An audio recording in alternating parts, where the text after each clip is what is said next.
بسم اللہ الرحمن الرحیم۔ محترم سامعین، آج کے درس کا پہلا سبق ہے حدیث کا پیغام۔ رسول اللہ صلی اللہ علیہ وسلم کا پاک ارشاد ہے کہ جس شخص کا مقصد ہی دنیا کمانا ہو اور وہ اسی کے لیے سفر کرتا ہو، ہر وقت اسی کا خیال دل میں رہتا ہو، تو اللہ جل شانہ غربت کا اور بھوک کا ڈر اس کی آنکھوں کے سامنے کر دیتے ہیں اور اس کے اوقات کو اسی فکر میں پریشان کر دیتے ہیں، اور ملتا اتنا ہی ہے جتنا مقدر میں ہوتا ہے۔ یہ حدیث الترغیب والترہیب جو حدیث کی مشہور کتاب ہے اس میں موجود ہے۔ مطلب یہ ہے کہ جب انسان دنیا ہی کو مقصد بنا لیتا ہے تو اسے ہر وقت یہی فکر کھائے رہتی ہے، ہائے میرا کیا ہوگا، کاروبار ٹھپ ہو گیا، ملازمت چلی گئی، کیا ہوگا۔ بلکہ آپ نے دیکھا ہوگا کہ ایسا آدمی بسا اوقات لاکھوں کروڑوں کا مالک ہوتا ہے، پھر بھی اس کی بڑی ٹینشن اور فکر یہی ہوتی ہے کہ مستقبل میں میرا یا میرے بچوں کا کیا ہوگا، اور کبھی تو اس کا بینک بیلنس اتنا ہوتا ہے کہ اس کی 7 نسلیں گھر بیٹھ کر کھا سکتی ہیں، لیکن اس کی بھی فکر یہی ہوتی ہے کہ ہائے میرے بچوں کا یا میرا کیا ہوگا۔ کتنا بڑا اللہ کا عذاب ہے۔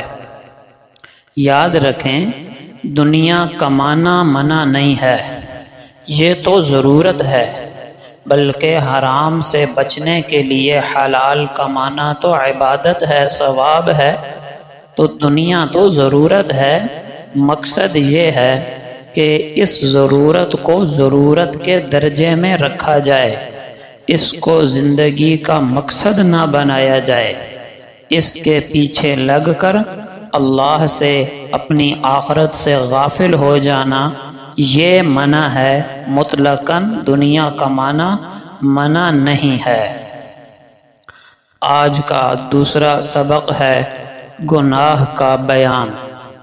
حضرت ابو ذر غفاری رضی اللہ عنہ کی روایت ہے کہ رسول اللہ صلی اللہ علیہ وسلم نے ارشاد فرمایا، ثلاثۃ لا یکلمہم اللہ یوم القیامہ، 3 آدمی ایسے ہیں کہ قیامت کے دن اللہ جل شانہ ان سے کلام نہیں کرے گا۔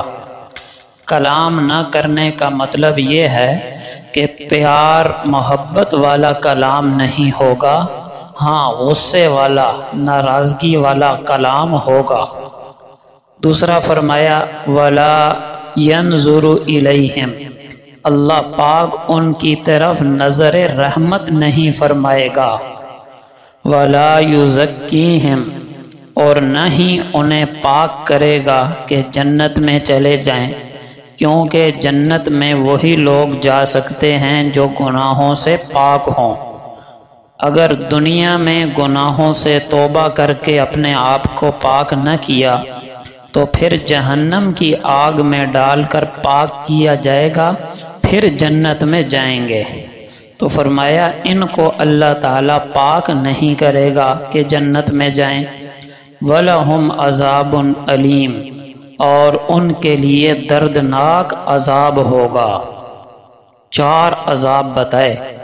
اللہ کلام نہیں کرے گا، اللہ نظر رحمت نہیں کرے گا، اللہ گناہوں سے پاک نہیں کرے گا، اور ان کے لیے دردناک عذاب ہوگا۔ اور یہ بات آقا علیہ السلام نے 3 مرتبہ ارشاد فرمائی، 3 مرتبہ۔ حضرت ابو ذر غفاری فرمانے لگے، خوابوا وخسروا، من ہم یا رسول اللہ، اے اللہ کے رسول یہ لوگ تو نامراد ہو گئے، تباہ ہو گئے، برباد ہو گئے، یہ کون لوگ ہیں؟ آپ صلی اللہ علیہ وسلم نے فرمایا نمبر 1 المسبل، ازار ٹخنوں سے نیچے لٹکانے والا مرد۔ ازار، تہبند، شلوار، پتلون، لنگی مرد کے لیے ٹخنوں سے نیچے لٹکانا حرام ہے اور کبیرہ گناہ ہے، کھڑے ہونے کی حالت میں اور چلنے کی حالت میں۔ اگر لیٹنے کی حالت میں نیچے ہو جائے تو گناہ نہیں ہے، چلنے اور کھڑے ہونے کی حالت میں مرد کے لیے ٹخنے ننگے رکھنا فرض ہے اور نیچے لٹکانا حرام ہے۔ نمبر 2 آپ نے فرمایا والمنان، نیکی کر کے، کسی پر احسان کر کے جتلانے والا۔ اور نمبر 3 آپ نے فرمایا والمنفق سلعتہ بالحلف الکاذب، جھوٹی قسمیں کھا کر سامان بیچنے والا، جھوٹی قسم اٹھا کر مال بیچنے والا، یہ تینوں کبیرہ گناہ ہیں۔ یہ روایت صحیح مسلم میں موجود ہے۔ آج کا تیسرا سبق ہے نفلی عمل کی فضیلت۔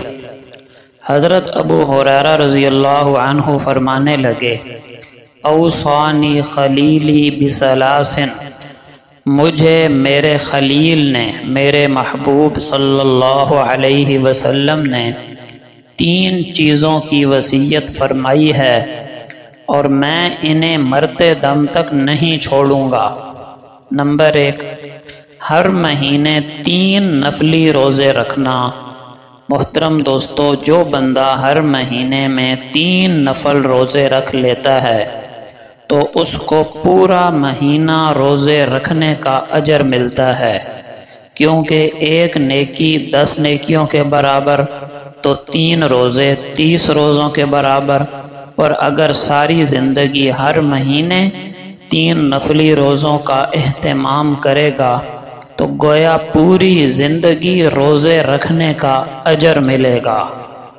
نمبر 2 چاشت کی کم از کم 2 رکعت پڑھنا، چاشت کی کم از کم 2 رکعتیں پڑھنا۔ اور تیسرا فرمایا اے ابو ہریرہ سونے سے قبل وتر پڑھ لینا۔ یہ روایت بخاری شریف میں موجود ہے۔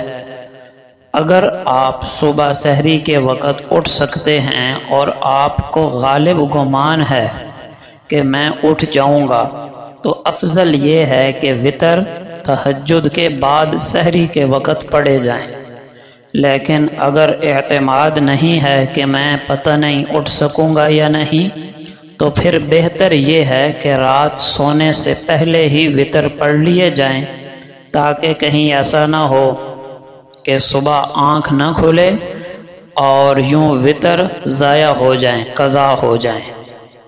آج کا چوتھا سبق ہے ایک فقہی مسئلہ۔